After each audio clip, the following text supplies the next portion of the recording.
Strickland travels the country leading programs in prisons for governments and court systems. In Georgia, he partners with several schools to teach courses aimed at helping students make better choices. But Strickland isn't a teacher. In fact, he is a convicted felon who admits to selling drugs across the country, and it started when he was just 13 years of age. That's what things look like. When we come out here, we stand in front of our power. When we come out here, we demand justice. When we come out, we take them same laws so that we can't be shot in the street, so that our families got the same protection as every other family. That's what things look like.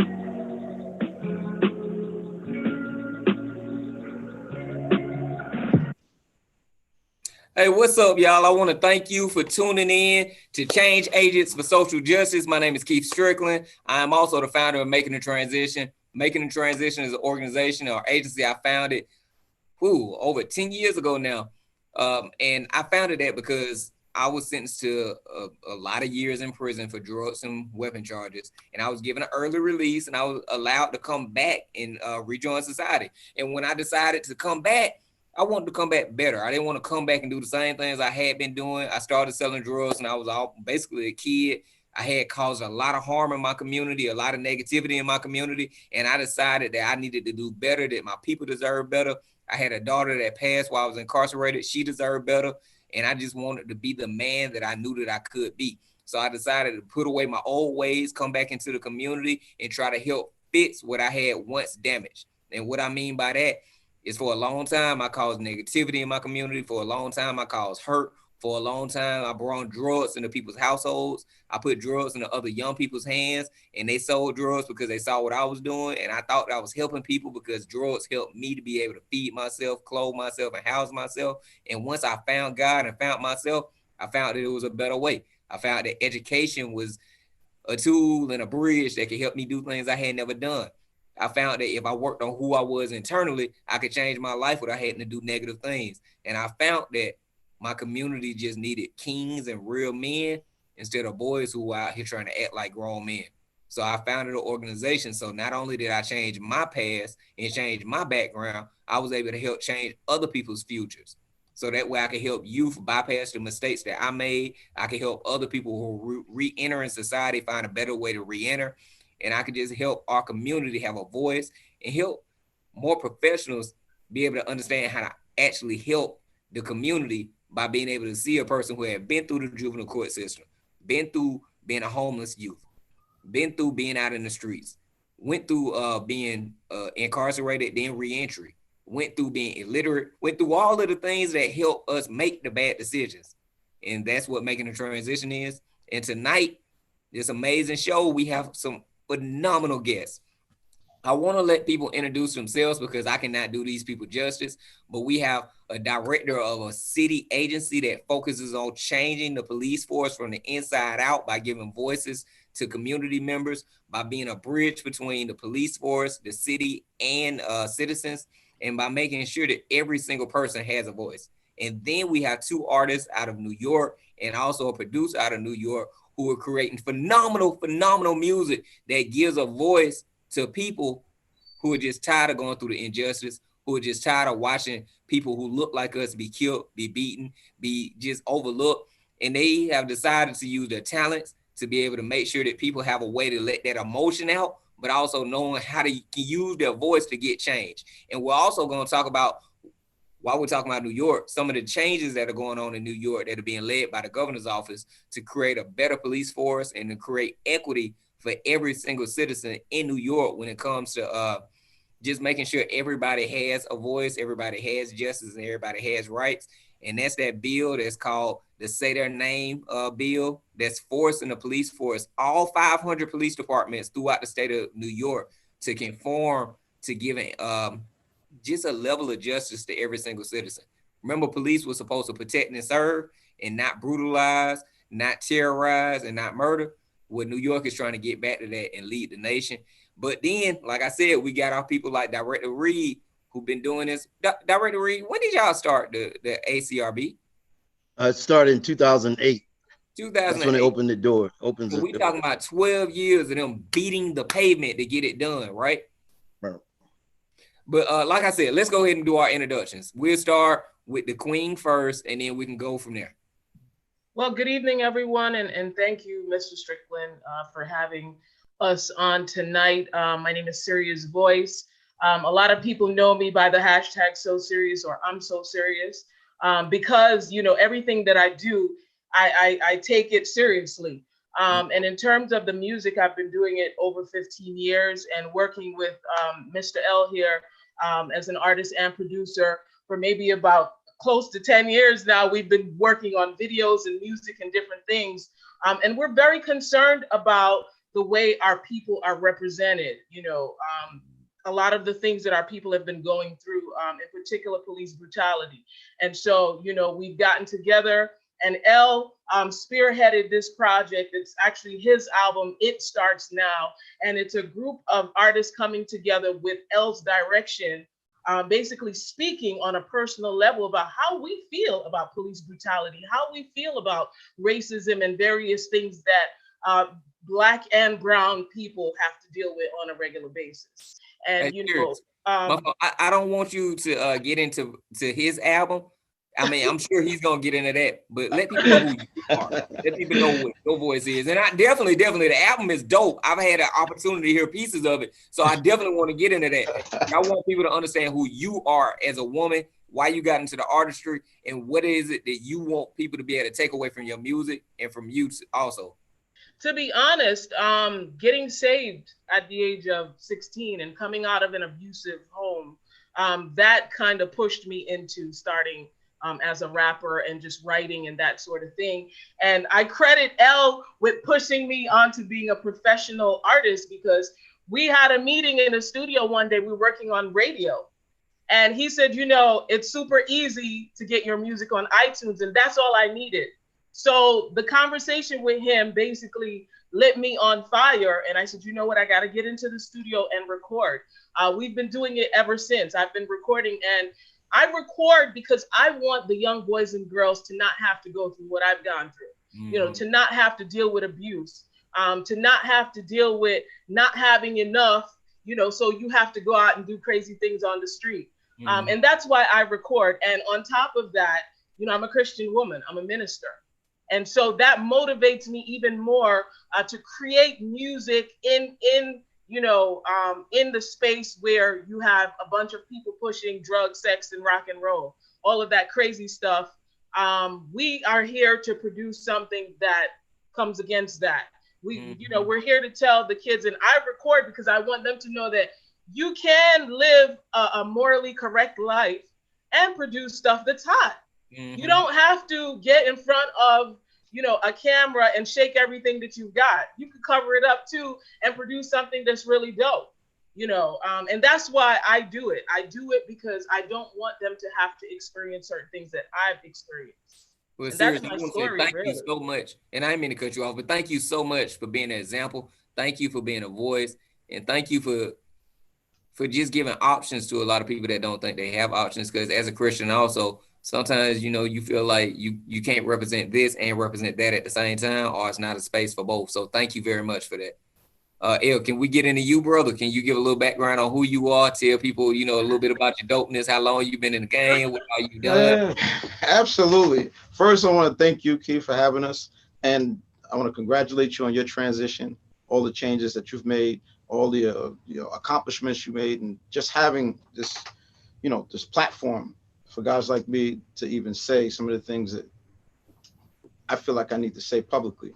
Hey, El, you know what? Thank you for saying that, because I forgot to thank Munson. I forgot to thank Randy. I forgot to thank Tigger. I forgot to thank Ashley and all the amazing people that are rolling out for giving us the platform so that I can even share it with you. Because this ain't mine. This is ours. This is the communities. This is our cultures. This is our society. This is our children. This is people like you, people like Lee, people like Sirius.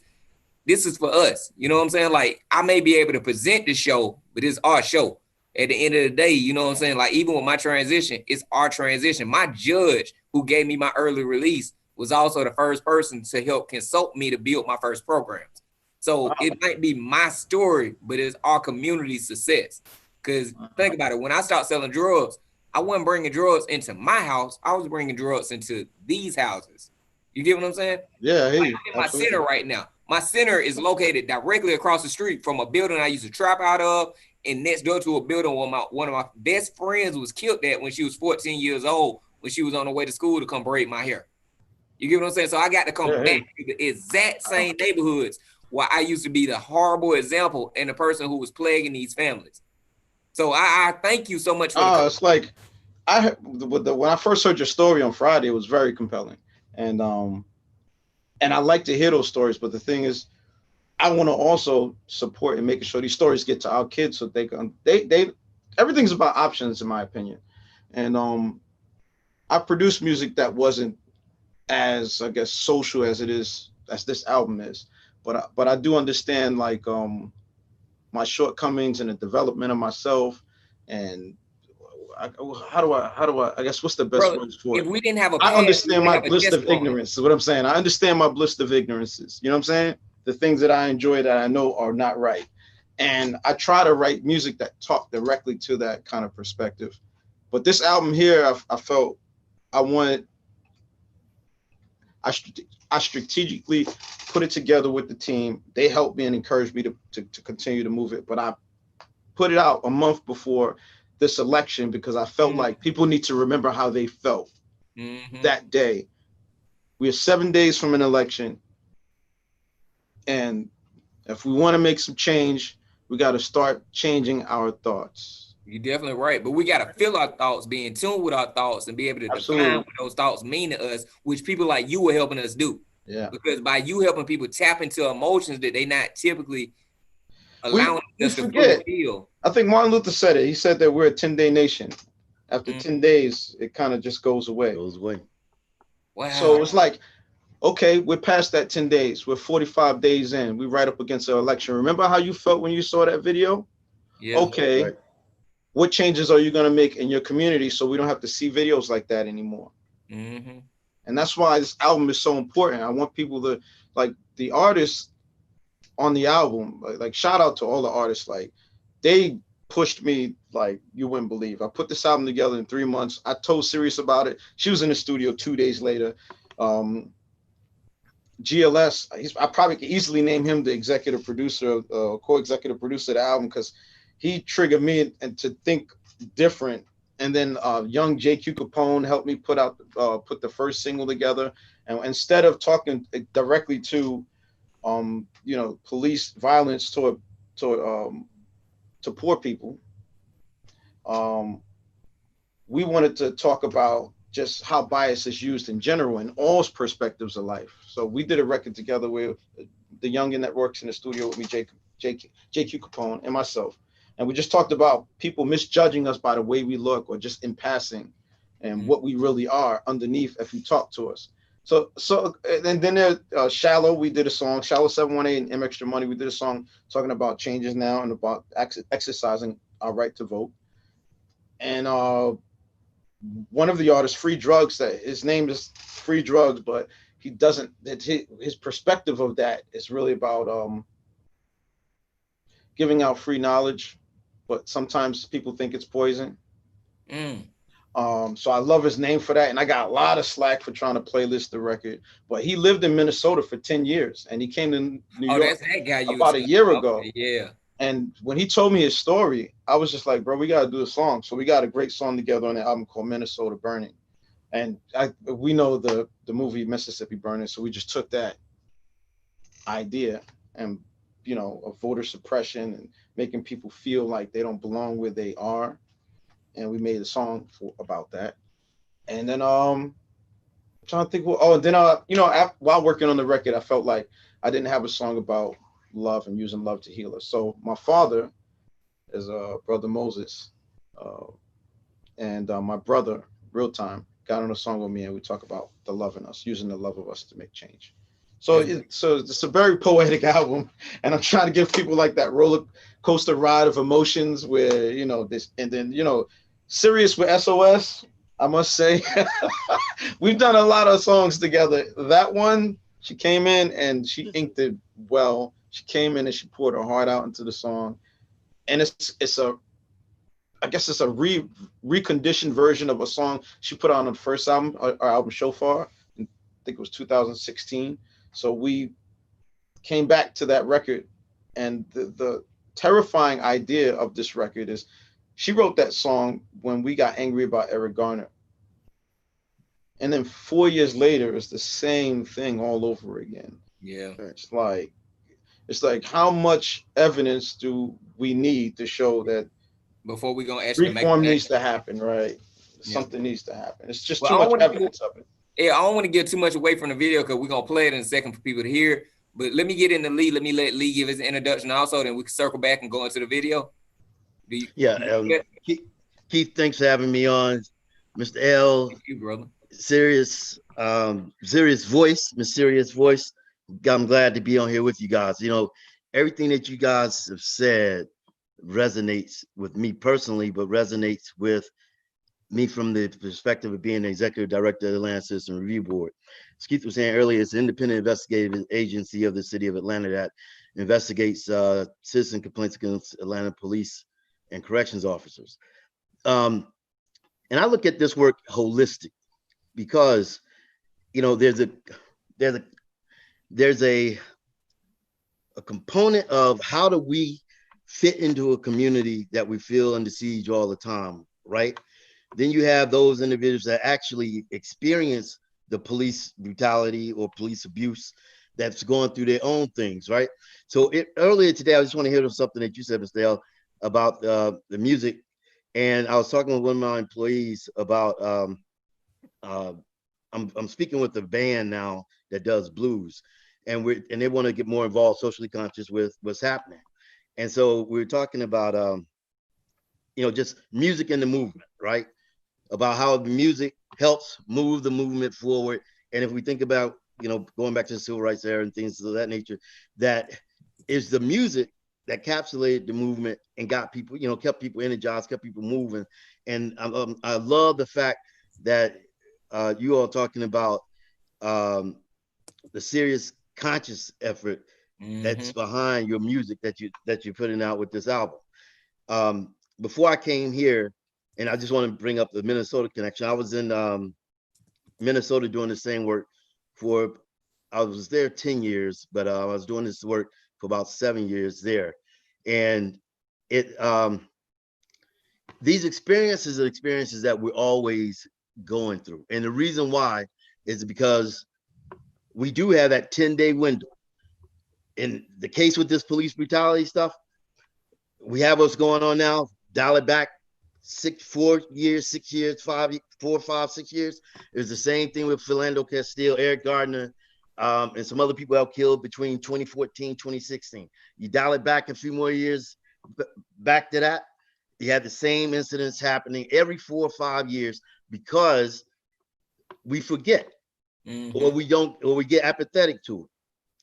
Bringing up that voting point, that is real. If you really care about police misconduct, if you really care about holding officers accountable, you need to show how much you care by not just rocking the beats, but also rocking your feet to the polls and vote, because that's where it all comes down to, from the funding, from the funding to the policies to the laws. That's where it all comes down to. And about when you're talking about holding officers accountable, from the grand juries to the prosecutor, all of that comes back to that vote. Lee, so I gotta throw something out there, brother. Yeah, I completely agree with you. I completely agree.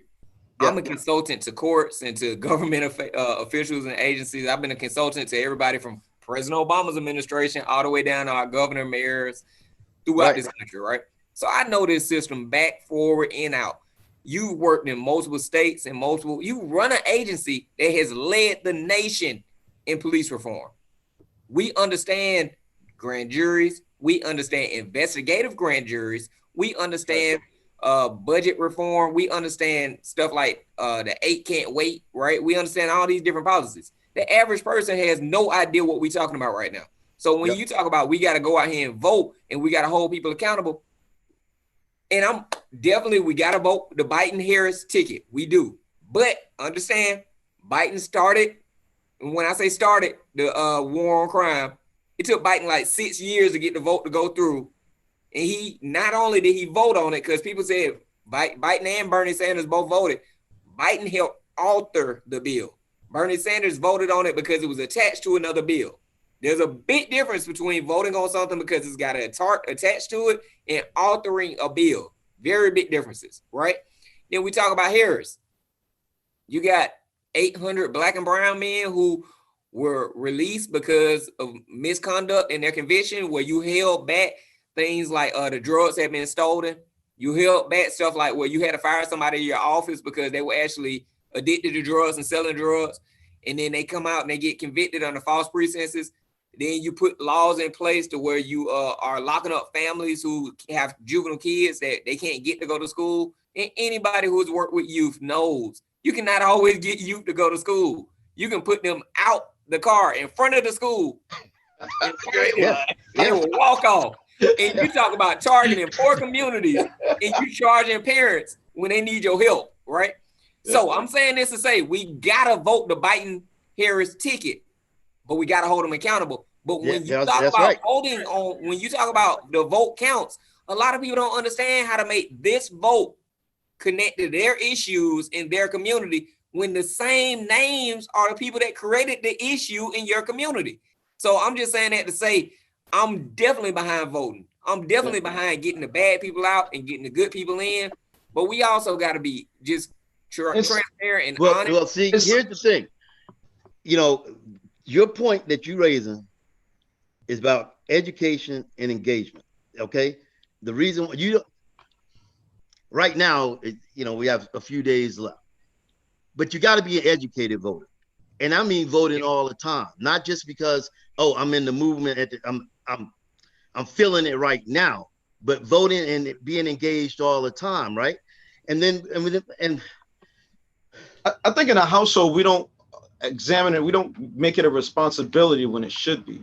Right. Like, and it happens a lot in the black home where we don't give that. This is a responsibility. This is just like you got to do your chores in the house. You got to go and vote, because whatever decision you make at that ballot affects our community. But this is what I'm saying. I agree with both of you guys. But before we go to the vote, you got to go to your city council meetings. You got to go to your school board meetings. Correct. You got to be able to be educated and engaged. Hey, look, the same way we don't miss Power on Sundays, I think it come out on Sundays. You got to be watching your public service TV network. That's right. Look, you got to watch your public service TV network on the days when your senators and your state reps and your congressmen are voting on bills, so that you can see who abstained, who vetoed, who voted, who did what. Because you can't just say that it needs to be a chore in the household to vote when you don't know who you voting for. Well, the other side of that is, unfortunately, in poor households, they have to work more hours than most people. So we have to find that balance of when do I check in to the politics when I got to still be at work to feed my family. I remember doing those 20-hour days. It's unreal. Look, I agree with you again, brother. But when you go in poor communities that are filled with poor households, them strip clubs be booming, them lines for shoes be booming, and people be at the club every weekend. We find time for the things we want to find time for. Look, bro, I made my first $1 million in the streets and learned how to read while I was incarcerated because I never took the time to stop to learn how to read. So I'm just being 100. I can learn how to cut up, I can learn how to cook up, I can learn how to sack up, and I can learn how to grind before I learned how to read. Some of that got to be personal responsibility. It took for me to be locked up and for me to sit in a cell, and I traded somebody my breakfast. I'm lying. I traded them my lunch and my dinner, and I kept my biscuit and my juice for them to give me a book and to sit down with me and show me how to read it. So how do we get people to that place, though? How do we get people to that place where they want to check into politics? Like, and that right there, I think is the thing. It's not checking into politics. It's checking into your life. I could care less about politics. I care more about my people. And if I got to use a tool to get access to my people, to the resources they should already have, then I'm going to use that tool. Don't care about politics. I'm a consultant to a lot of government agencies. I don't care at all about politics. People don't know about the Head Right program in the 1600s, where if a white person was coming from England or Britain, they gave them 50 acres of land. They gave them the money and the tools to be able to enterprise that land. Then you had the Homestead Act. which is about 95% of that money went all to white people, where they gave them homes, then they gave them home loans, trillions of dollars in today's economy of loan money. And then you had the, what was that when it was Roosevelt, the New Deal Acts, right? Where you had all these policies coming out of the Great Depression. That wasn't politics, that was stimulating the white community so you could have white generational wealth being born, right? White enterprise being born, white businesses being funded, white homes being created, right? So we got to stop looking at this stuff as political and as policy and look at it as survival for your family. If you want to make sure your family doesn't stay in that poor household, they got to work 70 hours a week to be able to make a comfortable 40-hour-a-week living, then you got to learn how to use the system to get what you need and to get the right people in place who see you as humans. It's not political. It's going back to what I was saying, right? If you care about police brutality, abuse, you will really find out about the issues and vote. If you care like you say you do, that's what you're going to do. You're going to make the sacrifice that you need to make. My question is, though, how do we get people to care? Hey, you know what? I think one thing we should do before we even get to that part, play y'all video and let people see the visuals. What? You about to light the Zoom call up with that video. Well, here we go. Let's get it. Hey, Ashley, can we play that video? If we want to see how we get people to care, I think this is one tool we get there. There we go. I see it coming. Hey, I want to do my little MC thing. I want to let y'all know. No, I'm just playing. I ain't got it.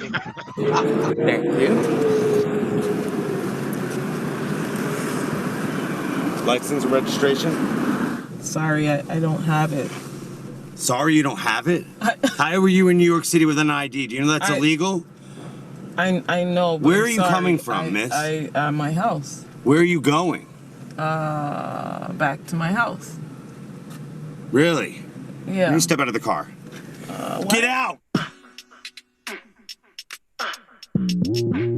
Been blowing my Hey, this don't light you up. Trayvon Martin, Sandra Bland, taken out by PDs now 4 years later.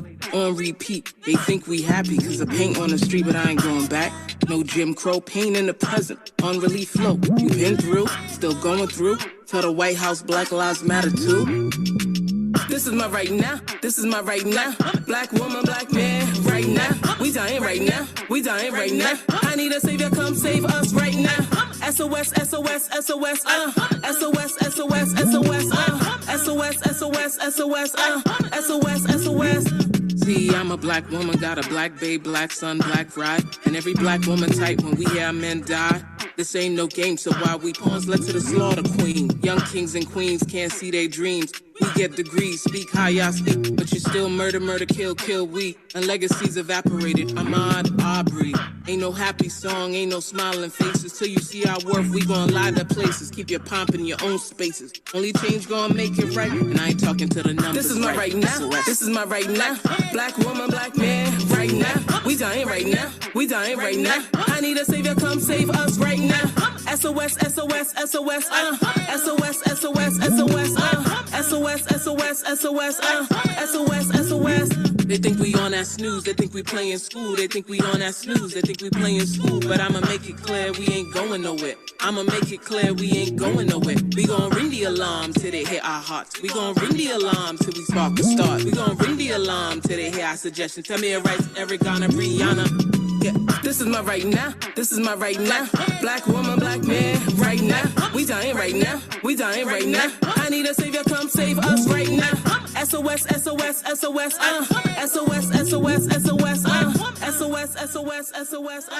SOS, SOS. Wow. Yeah. Wow. Yeah. Wow.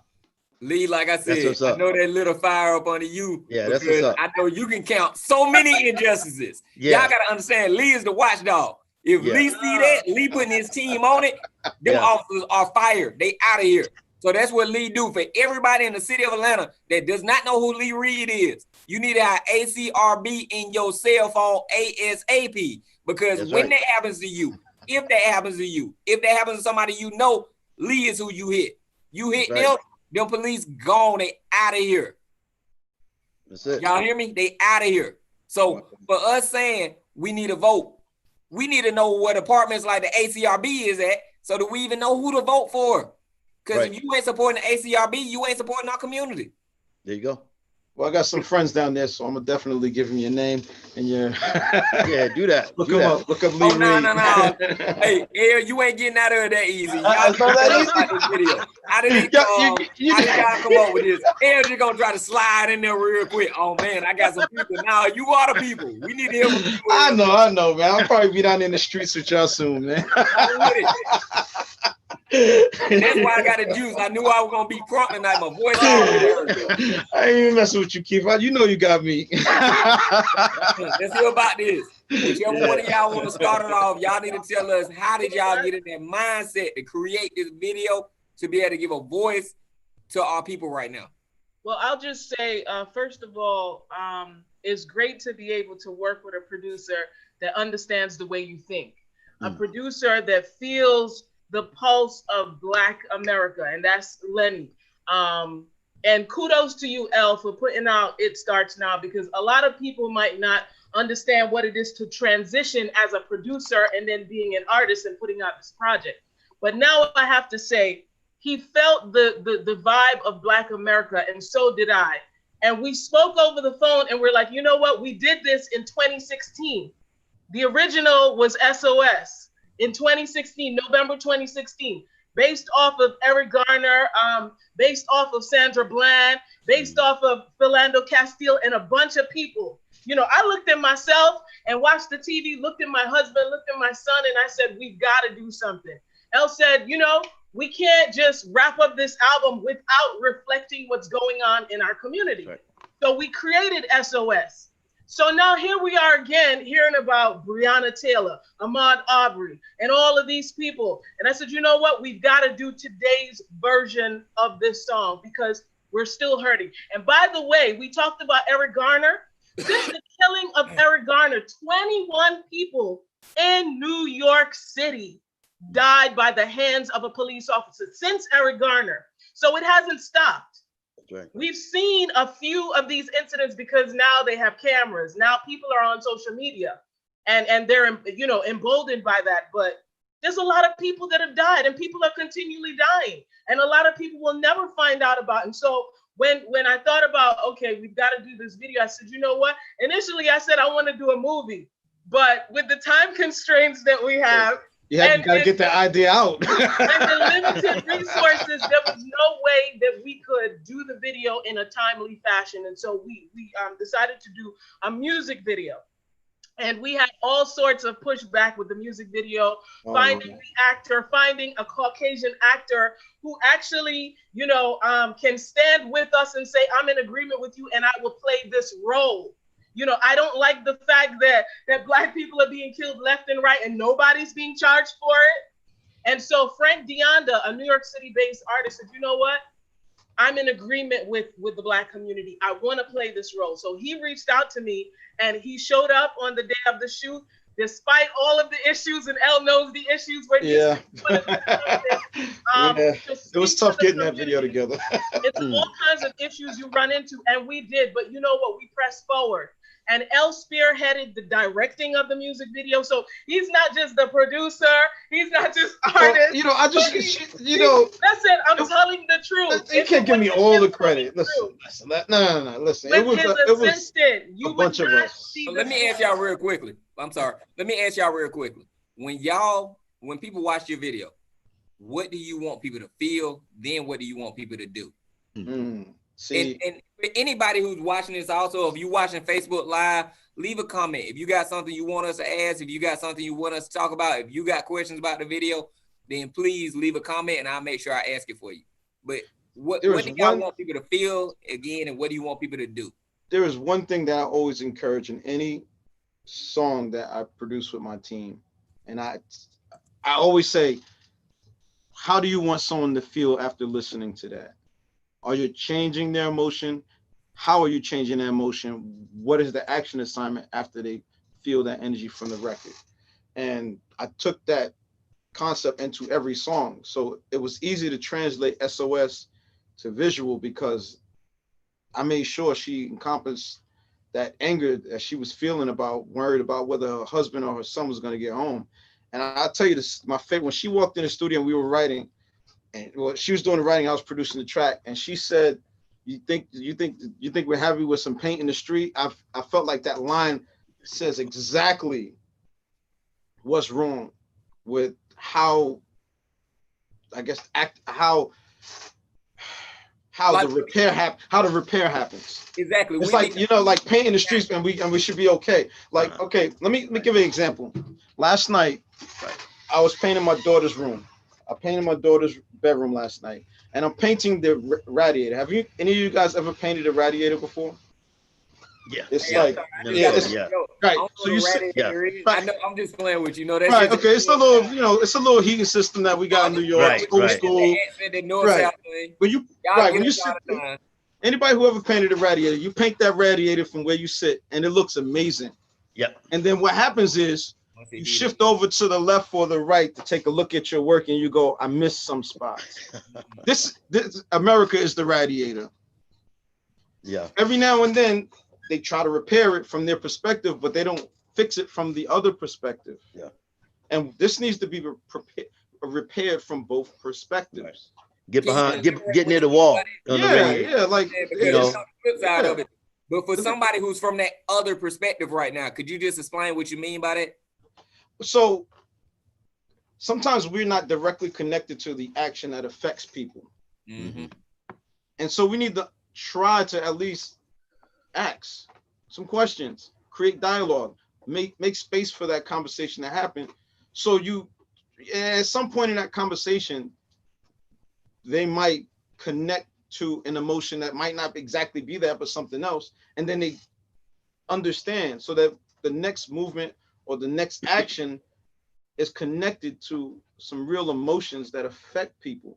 Like, you know, the paint on the street thing is cool. Y'all made us feel like y'all all with us in solidarity, but what's next? What's next? And that's why I give shout out to Cuomo for giving, you know, our 500 counties, the 500 police systems here, to put, he's given them 9 months to present reform in all the communities. And they have to bring in like people from the community to be part of that policing system. So, Yeah, or they lose their funding. Or they lose funding. Absolutely. Empty request. They lose their funding if they can't lose funding. All of them. Yep. So that means if you lose your funding, no more paycheck, no more police force. Now, my fault to cut you off, but this is a surprise. Lee doesn't even know we're doing this. But can we go ahead and cue up the other video real quickly, Ashley? Not the YouTube video, but the video I sent you via email.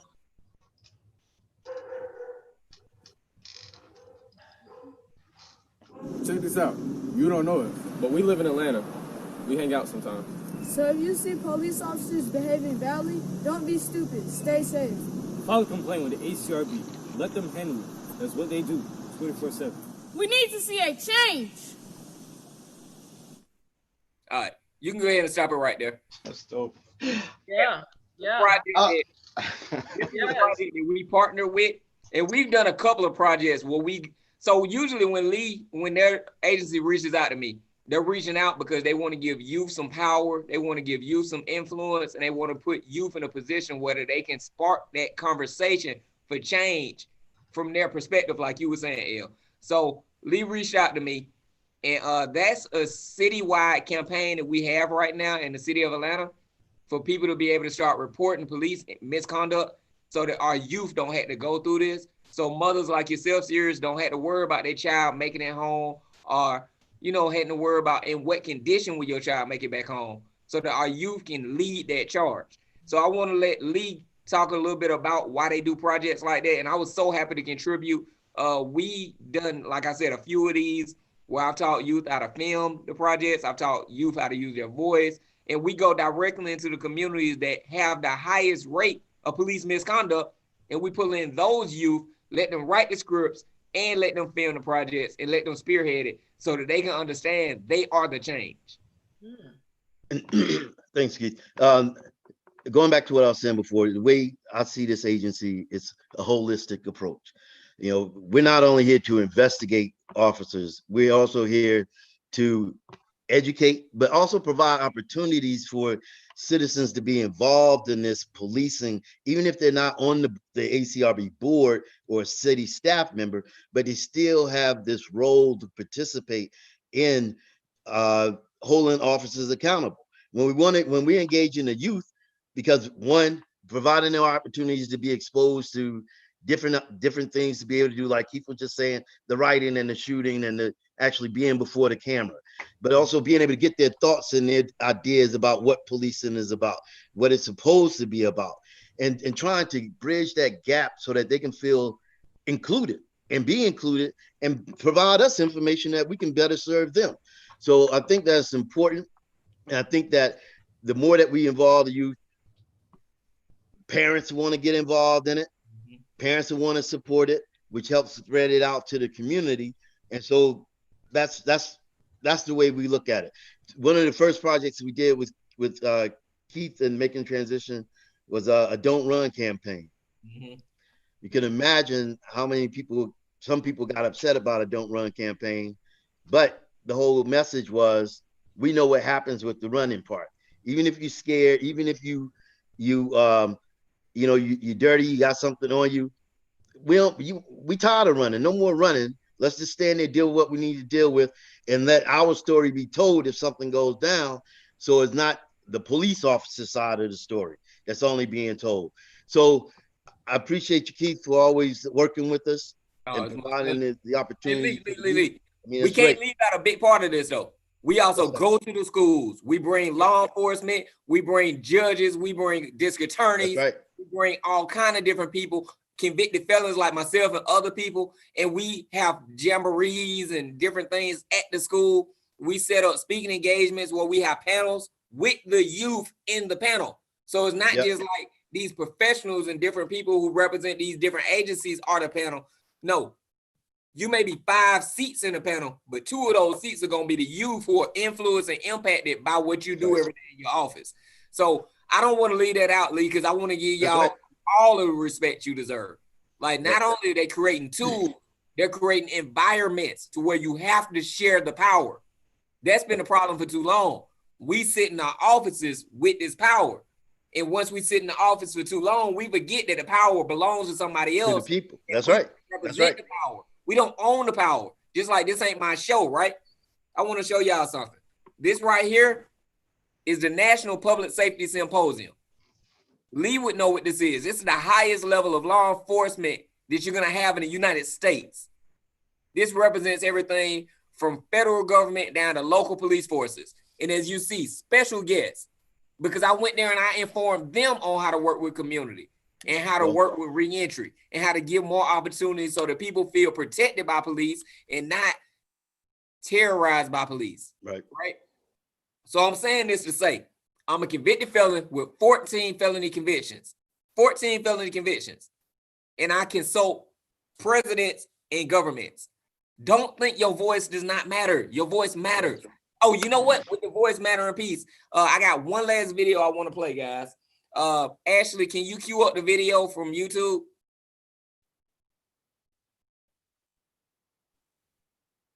All right, hopefully this one will work, because this is great news. I just want to show this. To me, is when we got something that we need to rejoice about and celebrate on as a community. How we looking, Ash? Does it look like we're going to be able to play the video from YouTube?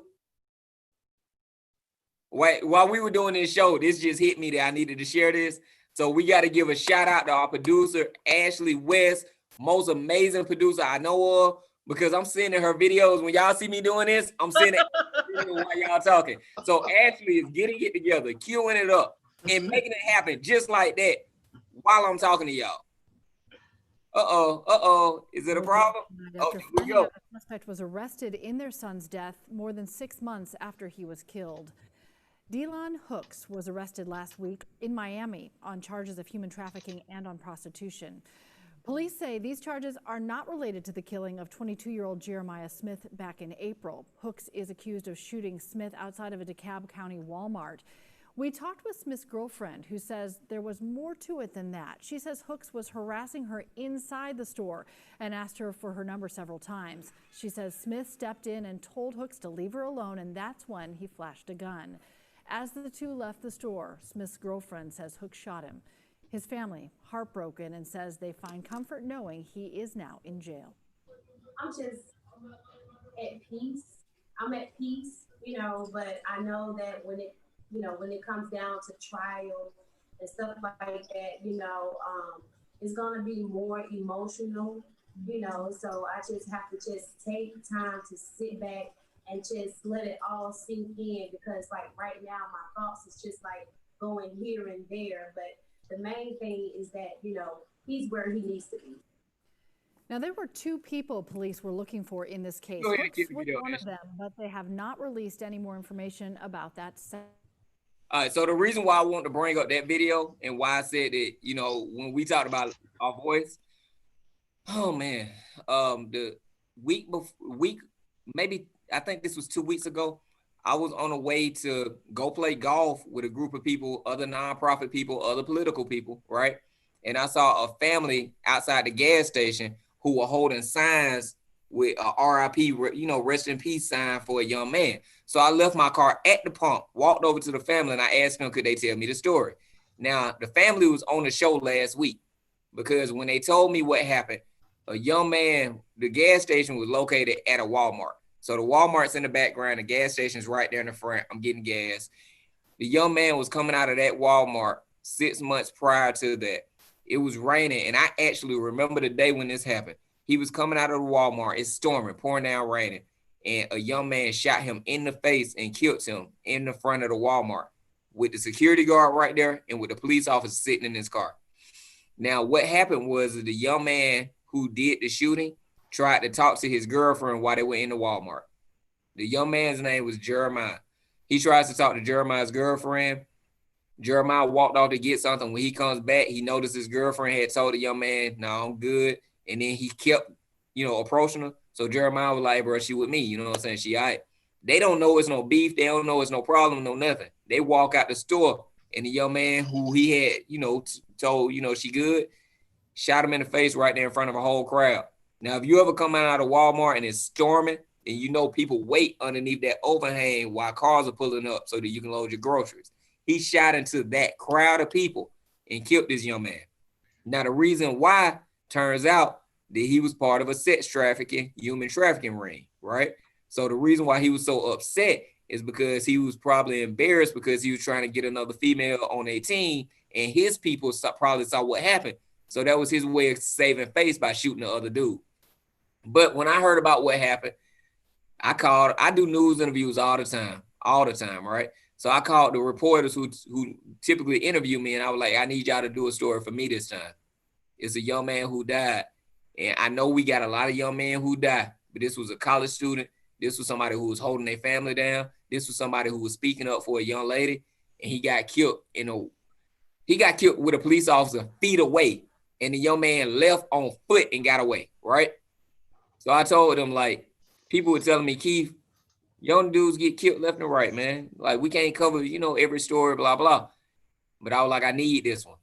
We did the story, and within 72 hours of doing the story, they found the suspect who was in Miami already in jail. If we had not have done the story, the cab wouldn't even known to look for him, which means he would have made bond on the smaller charges, got out, and would have been on the run all over again, could have shot somebody else, could have trafficked more women, could have done anything to anybody, right? Right.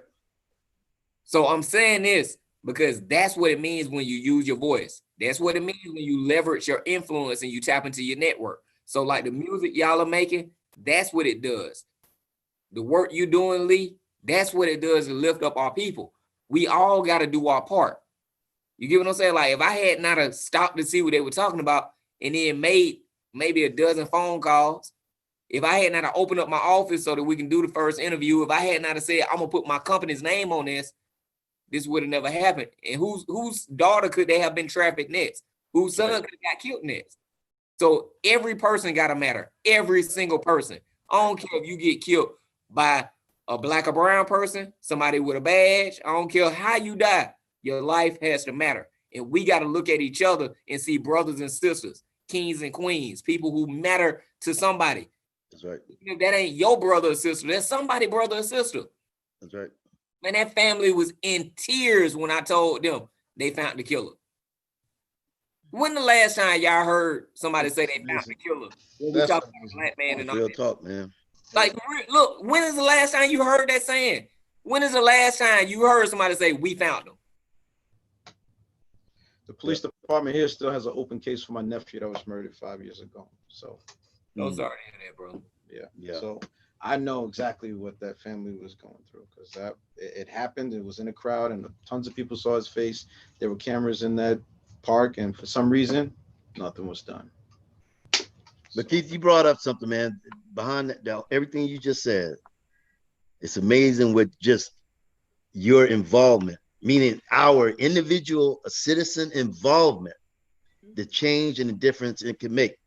You know what I'm saying? Just from saying, I wonder what that sign is right there. Let me go over there and ask these people what this is about and how it sparked something that led to that. So, I mean, we never know. I guess my point is, each of us being involved in our coming and goings can make that difference that we're talking about.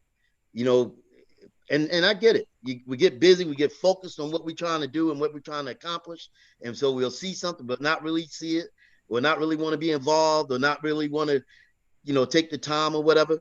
But in those moments where when we reach out and we go, let me go in and connect with what's happening here, that starts that change.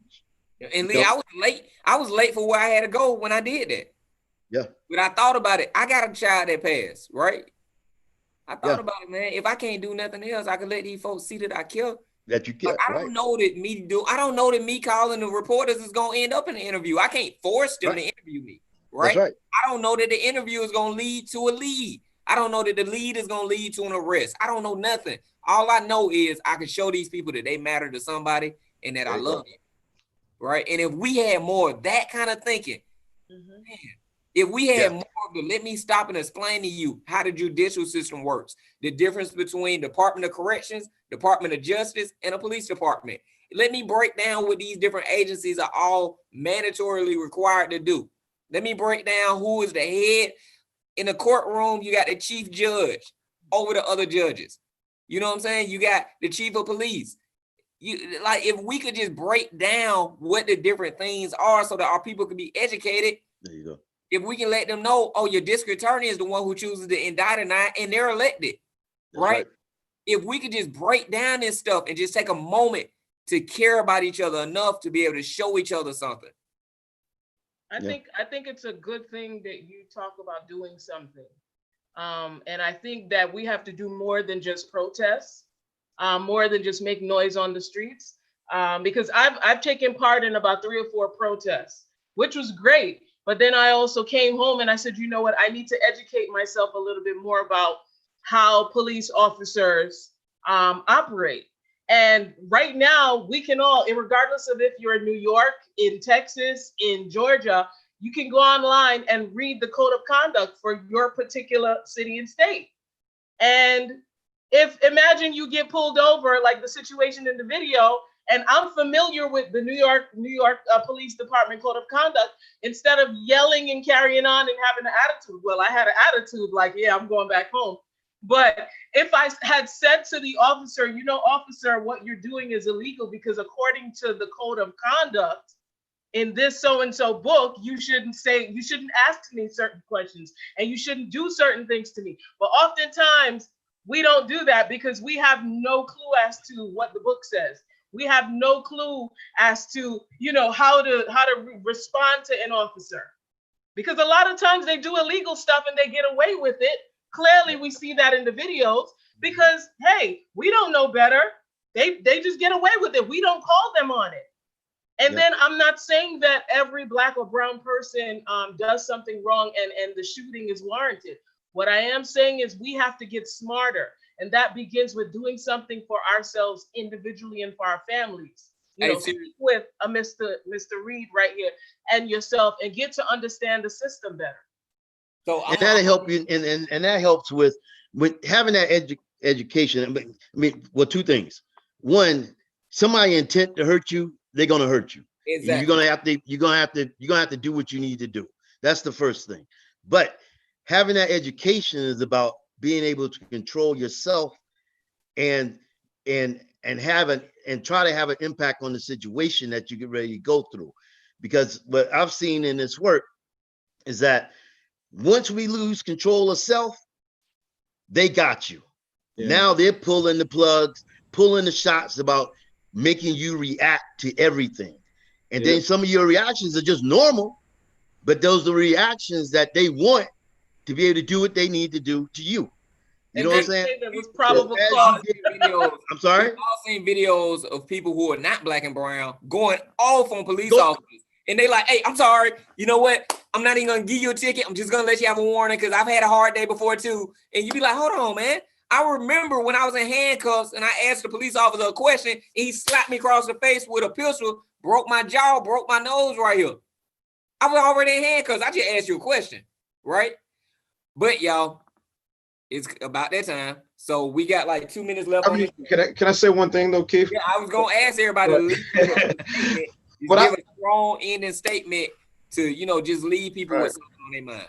I just want to close by saying I try to tell all the people around me that I connect with that when you're in those situations with police officers just remember that moment is not the moment to protest. Sometimes we choose that moment, or we don't. Sometimes we lose we forget what's happening, and we're protesting at the wrong time. Get home safe, survive the moment, protest later. Yep, that ain't my court. Yep. There you go. There you go. All right, so serious. 1 minute, real quick. You know, to all of the viewers that are watching this live and on the replay, you know, like we said here tonight, I think the most important thing is to just maintain your cool and to protest after. I'm going to piggyback on what Elle has to say. It's important that we survive for our children. As a mother, I will say that, and survive for our families. Mm-hmm. You know, if you're sick and tired of seeing someone on TV get shot and killed for no reason, then we need to just be wiser about how we react to these things. You know, don't react at that particular moment. Wait until after the fact. Call a lawyer, consult with a few people, and then you react accordingly. But don't do it on the street late at night. It's a high percentage chance that you will get shot and killed. And we don't want that. Lee, 1 minute, brother. Yep. Just sounding what they said. It's about getting home at the moment and fighting after you've gotten home safe. You use the tools that's out there for you, like civilian oversight, like the lawyers, like the other activists, and connecting with the elected officials. And then that's when you put forth your most aggressive fight that you can to show them that, look, I'm not going to lay down for this and let this happen to me, but I'm going to fight you. That's all I want to say. Thank you. You know what, guys? My last thought would just be, don't wait till something happened to you to even want to protest, right? Protest in the beginning. Protest by saying, let me find out who's over what department. Let me find out what my rights are. Let me find out what power I have. Let me find out how to hold somebody accountable because I voted you into power. Let me find out how to get stuff going in my city or in my state or in my county, like what they're doing in New York, where if you want to keep your budget and you want to keep your funding, you're going to have some reform. So what I would say is definitely you don't fight in a courtroom the same way you fight on the side of a street. But you don't fight on the side of the street the same way you fight with a paper and with a pen and with an email. There's a fight on every side. I've led 31 protests in the city of Atlanta where we took 15,000 people to City Hall. We took 15,000 people to the state capitol. We took 15,000 people to our county office, right? But it's not enough to just disrupt them so they hear you inside. They also got to see your email and read your requests and your demands. They also got to see you in their meetings when they having their town hall meetings and their hall meetings and their commissioner meetings. They got to know that you outside of the state capitol. So that means that we know everybody who voted on this bill. So when it comes time for you to be elected, we know who to elect and who not to elect because we know your voting record. That's right. So it's a fight on every level. And you're worth it. Your family is worth it. And the only way we're going to get the change is by taking it. Nothing comes because you're frustrated. Frustration leads to action. Action leads to change. There you go. There you go. All right, y'all. Thank y'all so much. Thank you. Real quick, can we drop our IGs? Can we drop some way to be able to keep up with people? I know we're running over. I know Ashley gonna be like, Key, it's after 10. I'm sorry, Ash. But can y'all just drop our IG real quick so everybody know how to follow you? Instagram at Serious Voice NY. You can find me at More Beats with 2 O's, MOOREBEATS. And ACRB at acrbgov.org. All right. And also, what's the Instagram and what's the phone number for the ACRB? Phone number ACRB 404-865-8622. You can contact us there. And then on Facebook, I don't know our social media like I need to, so I won't give you anything wrong. But Facebook, Atlanta Citizen Review Board, Facebook, and then you know what? They could just search Atlanta Citizen Review Board in Instagram. It's gonna come up. I believe it's like ACRB, but it's gonna come up. All right, y'all. Be blessed. Have a great night. Look, for everybody watching, we owe it to our ancestors, and we owe it to the people who died, and we owe it to the kids who have not even been born yet. That's right. Everybody who's living through this moment. They say this is the most important election of your lifetime. It's not just the election, it's holding the elected accountable. Yes. Because everybody, man, we wouldn't have this country if somebody didn't say, we don't want taxation. We don't want this. They took what they needed. Now we got to take what we need. Nobody's going to give it to you. You got to take it. All right, y'all. Be blessed. Have a great night. All right. Thanks. Thank Everyone you. take